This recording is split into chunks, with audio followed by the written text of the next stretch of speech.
il y a quelque chose d'assez intéressant qui s'est passé hier pendant que j'enregistrais pour la Minute à Hava. En fait, ça s'est passé juste après. C'était vraiment une Hashgacha pratit. Et en fait, hier, j'ai parlé du ressenti d'importance, du sentiment d'importance personnelle, de valeur personnelle de chaque personne. Et j'ai défini en fait le sentiment d'importance personnelle sur 3 niveaux. Sur le passé, sur le présent et sur le futur. Vous pouvez voir cette vidéo sur cette chaîne. Maintenant, juste après avoir enregistré, je reçois un message de Déborah, c'est elle qui a créé le manuel de la femme juive. Sans le savoir, elle n'avait pas encore vu l'enregistrement, elle m'a envoyé une partie de son manuel.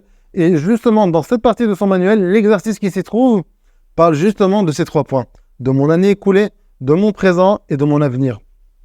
Et c'est très intéressant parce qu'il y a un travail très important à faire de tchouva, de remise en question pour améliorer nos midotes, notre service divin. Et une très belle manière de faire ce travail, c'est vraiment de repasser, de revoir notre dernière année. Qu'est-ce qu'on a réussi, qu'est-ce qu'on a moins réussi, et de les noter. Et je vais dire quelque chose par rapport à ça, le fait de noter, d'écrire sur une feuille. L'écriture de manière générale. Donc, sur le passé, de faire le bilan de notre dernière année, ça va nous aider à voir ce qu'on a réussi, ce qu'on a moins réussi, là on aurait pu s'améliorer, et on l'écrit. Et on n'a pas besoin d'écrire un paragraphe entier. Le résumé en 1 ligne, 2 lignes, juste pour nous rappeler de l'idée de l'événement, de ce qu'on a réussi, de ce qu'on n'a pas réussi, de ce qu'on a moins réussi. Et pareil pour le présent. Le présent, ce que je fais présentement, ce sur quoi je travaille au même moment, ce que j'essaye d'améliorer au même moment, les aspirations, c'est pour le futur, mais le travail que je fais, qui est important pour moi au même moment, ça, on les marque aussi sur les cases, sur la feuille, dans les cases sur la feuille.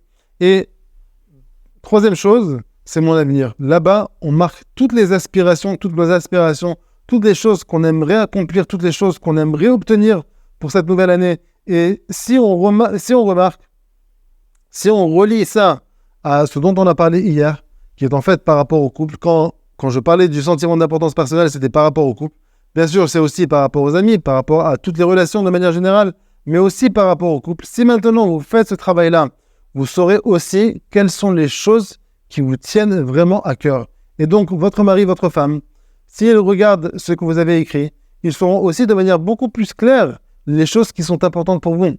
Et c'est quelque chose de superbe, c'est vraiment extraordinaire parce que du coup, c'est noté sur une feuille, c'est clair, c'est vous-même qui faites ce travail et vous faites profiter votre conjoint de voir de manière plus claire quels sont vos objectifs, vos aspirations, quelles sont les choses que vous n'avez pas réussi, sur lesquelles vous aimeriez travailler, quels sont vos projets présents, sur quoi vous donnez le plus d'importance.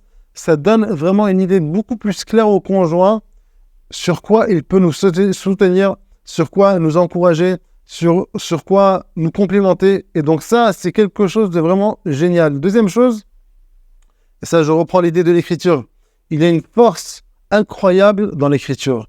D'abord, d'avoir l'idée dans le présent, de l'avoir planifié, de l'avoir dessiné, de l'avoir imaginé, d'avoir tout dans la pensée, c'est extraordinaire. Mais il y a une force spéciale dans l'écriture qu'il n'y a pas dans la pensée, qu'il n'y a pas dans l'imagination. Et ça, c'est quelque chose qui est écrit dans le Sefer Amidot, le Sefer de Rabbi Nathan. Et dans le Sefer Amidot, dans la lettre Chalom, rêve, Rabbi Nathan parle justement de l'importance de l'écriture. Et il dit que quelqu'un qui veut que ses rêves se réalisent, et ce n'est pas forcément par rapport aux rêves, même si nous avons des projets, nous avons des objectifs, des aspirations dans notre vie, matérielle ou spirituelle, c'est très important de les noter. Rabbi Nathan nous enseigne, quelqu'un qui aimerait que ses rêves se réalisent, alors qu'il prenne un crayon et un papier et qu'il les écrive. Et d'où est-ce qu'il apprend ça? Il apprend ça de ce que de Yaakov Avinu. Yaakov Avinu, quand Yosef Hatzadik, il est venu le raconter, les rêves qu'il a fait, Yaakov Avinu, il les a écrits. C'est ce qui est marqué dans le verset, que Yaakov Avinu a gardé cette chose. Ça veut dire quoi? Il a gardé cette chose. Si vous regardez dans Rashi, il écrit là-bas que le rêve de Yosef Hatzadik, qu'il a écrit le rêve de Yosef Hatzadik.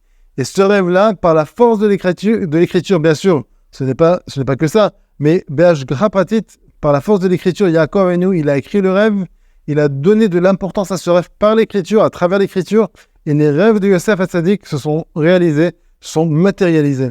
Et donc, pareil, on peut faire ça par rapport à nos rêves, pas que les rêves qu'on rêve durant la nuit, mais aussi les rêves, c'est-à-dire nos aspirations, nos objectifs, les choses qu'on aimerait réussir à accomplir dans notre vie.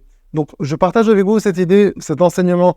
Je vous donnerai accès au manuel Bezrat Hashem, à la partie du manuel de la femme juive qui parle de mon année écoulée, de mon présent et de mon avenir.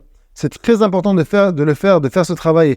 J'encourage chaque personne à prendre une demi-heure, à prendre une heure, une fois, deux fois, de faire ce travail, de vraiment remplir tout ce qui est marqué sur la feuille, de le compléter, peut-être une deuxième fois avec un autre moment, un deuxième moment. Et le fait d'avoir les idées claires écrites sur une page, ça donne énormément de force, énormément de motivation. Aussi, quand on voit toutes les choses écrites, ça nous aide à nous focaliser sur notre objectif, sur notre réussite. Donc, je vous souhaite beaucoup de réussite. Tout ce travail, bien sûr, nous, on parle toujours de ce qui, on parle toujours de ce qui peut renforcer le couple. Vous pouvez aussi faire les objectifs pour mon année écoulée, pour mon présent, pour mon avenir, par rapport à mon couple, par rapport à mon mari, par rapport à ma femme, par rapport au comportement, par rapport à beaucoup d'autres choses. C'est un travail extraordinaire et bien sûr, vous pouvez faire ce travail aussi au niveau personnel, que ce soit au niveau spirituel, dans les mitzvot, et aussi dans votre relation avec Hachem, ou que ce soit au niveau amical, au niveau du relationnel avec vos collègues et avec vos amis. Vraiment, vous pouvez l'appliquer dans tous les domaines de votre vie. C'est un exercice génial, c'est un exercice général extraordinaire. Donc vraiment, prenez le temps de le faire, asseyez-le, écrivez ce qu'il faut écrire, et Bezrat Hachem, je vous souhaite Bessorot Tovot.